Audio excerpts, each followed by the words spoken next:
let's talk about Wisconsin. And there's a Wisconsin urban legend about a road, and the road is called Bray Road, and The Beast of Bray Road is our next movie from 2005. And ironically, though it's based off things that, quote unquote, happened in Wisconsin, I read about it a bit.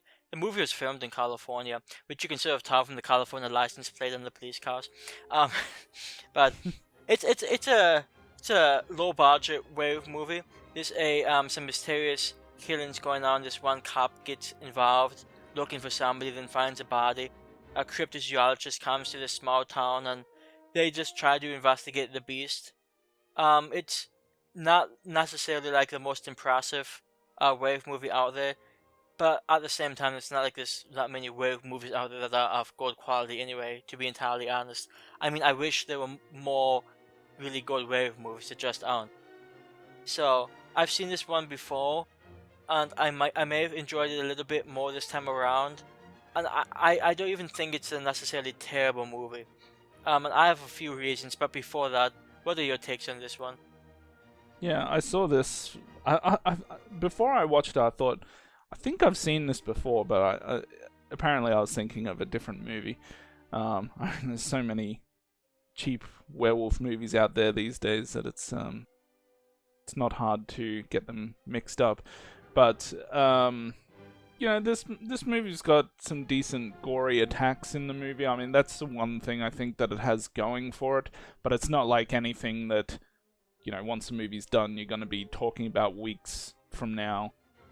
So, aside from that, I mean, it's a low budget movie, and it kind of suffers the same fate as a lot of other low budget films, which is having kind of shitty writing, some shitty characters, and somewhat, I mean, it's not terrible acting, but it's probably on the below average side of acting. You got drunk hick number 1, drunk hick number 2. It seems like most of the guys in the movie are just written as assholes, and like, it's a town where there's no normal guys, it's just all drunk assholes, and yeah, the writing of the movies, it's not all that good, but hey, at least it's better than If a Tree Falls, which we discussed earlier. Yeah, and it's actually worth mentioning that it's also an asylum movie, which I didn't even know until I think I knew at the beginning, but I sort of thought that was interesting, because especially when you consider what the asylum has done past 2005. I mean, this is a hell of a lot better than what they put out afterwards. So, not that it means much considering how terrible some of the other movies are. One thing I sort of liked about the movie that I wasn't necessarily expecting, because I've seen this before, but it's been so long I didn't remember what type of movie this was. There's a little bit of a mystery. They don't really focus on the mystery aspect, but we don't know who the werewolf is, and we find out toward the end. And it may not be like a giant surprise, but I was actually, all things considered, I was actually pretty okay with the conclusion of this movie. I didn't think it was terrible. There may not have been enough foreshadowing to give it like an impact, but I enjoyed it. So I guess kudos to that. And I'm going to take the kudos away because I thought the design of the werewolf was absolutely atrocious. I just hated it. Like the dreadlock hair and the giant ears. I just hated that design so much. Yeah, it's a bit of a corny design, but at least a lot of it was in the dark, so Yeah. I guess it would have been a totally different story if you'd filmed some of this in the daytime. It would have looked pretty silly. But yeah, to be honest, I've literally gone through all my notes for this movie already. Well, I'll go through one more note, and it's something I noticed in the movie that you may have noticed. This movie has a few goofs, one of which I actually rewound a few times because I was thinking, wait, did they actually do that? So, there's a scene in the movie where this one police officer finds an abandoned car on the side of the road, so he's calling it into dispatch. And it's like, hey, we have a 234. And the dispatcher's like, 234 illegal squirrel hunting? And he's like, no, it's an abandoned car.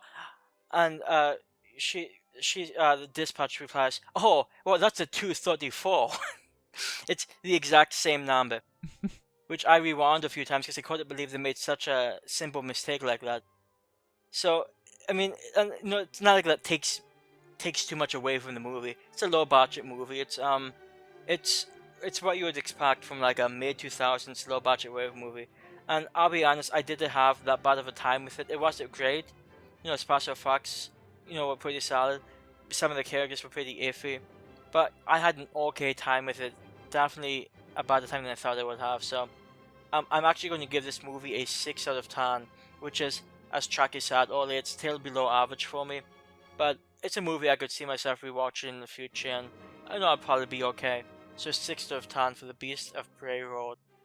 Yeah, well, for me, it's definitely a below average movie, but I think if you've got a scale, 1 to 10, I think 5 being right in the middle, where it's not going to tip the scale one way or the other, but which you would think would consider it being average if that was the case, but no, I think a 6 out of 10 is average.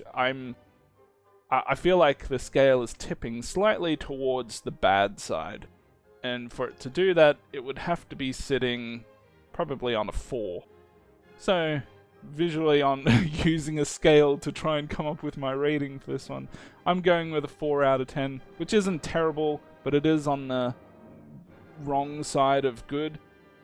So, I think 4 out of 10 is fair. Decent effects, some gory kills, and I mean, just decent effects. It's not like I said, it's not like weeks from now or months from now you're going to be telling other people, hey, I saw this movie with these great kills or anything. It's not to that level, but I think it's more that's highlighted because everything else in the movie is kind of on the shittier side.